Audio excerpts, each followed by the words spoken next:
Hello friends, welcome back to my channel Mangala Lifestyle. और আমি মঙ্গলা আজ চলে এসেছি তোমাদের সামনে রিকোয়েস্ট ভিডিও নিয়ে। তো বলো সবাই কেমন আছো? আশা করি সবাই খুব ভালো আছো আর আমিও খুবই ভালো আছি। তো আজকের ভিডিওটা কি সেটা বলে দিই। ভিডিওটা হলো ইয়ার প্লেইং উইথ লিটল ফিঙ্গার। আমার একটা কি বলবো মানে সাবস্ক্রাইবার বারবার রিকোয়েস্ট করে যে ইয়ার প্লেইং করতে, কখনো পালক দিয়ে বা কখনো মানে করে আঙুল দিয়ে বলে। তো যাই হোক, এখন চেষ্টা করছি করার জন্য। যেরকম বলছো সেরকম হয় কিনা বলবে। আর যেহেতু রিকোয়েস্ট করেছো ওই জন্য পুরো ভিডিওটা ওয়াচ করবে। তো আমি জুম বলতে এই ক্যামেরার কাছ দিয়ে ঘুরে করছি, দেখো আঙুল দিয়ে ইয়ার প্লেইং করলেও ভালোই লাগে, মানে কানটা বেশ সুরসুরি লাগে। পালক দিয়ে ইয়ার প্লেইং করলেও ভালোই লাগে। আবার আঙুল দিয়ে বলতে যে কোনো আঙুল কিন্তু হবে না, ওই করে আঙুলটা দিয়েই করতে হবে, কারণ ওই আঙুলটা তো ছোটো, ওই জন্য কানে ঢোকে। আর আঙুলে যদি আবার নখ একটু থেকে যায় তাহলে তো কানের ভেতরটায় খুব ব্যথায় লাগে।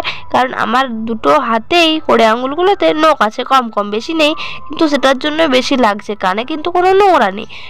এরকম মানে ইয়ার প্লেইং করলে বেশ বাইরের কথাটাও কীরকম মানে শুনতে লাগে, পরিষ্কার শোনা যায় না, বেশ একটা মিউজিকের মতো বাজে আর কি, এরকম মনে হয়। তো যাই হোক, তো চলো, একটা কান হয়ে গেল।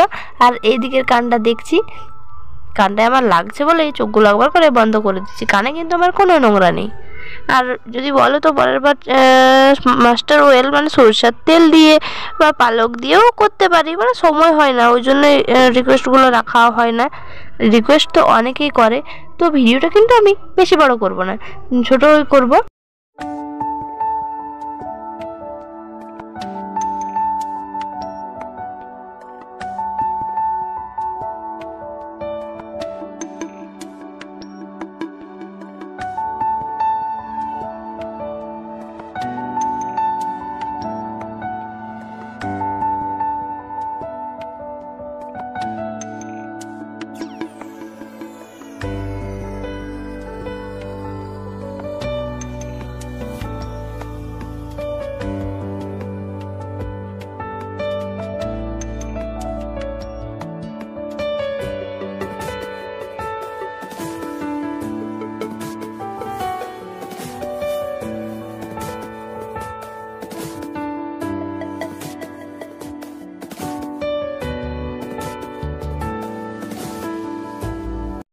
তো বন্ধুরা, আমার এই ইয়ার প্লেইং ভিডিওটা কেমন লাগলো তোমাদের? ভালো লাগলে লাইক করে দিবে, কমেন্ট করবে আর চ্যানেলটা সাবস্ক্রাইব করে পাশে থাকবে।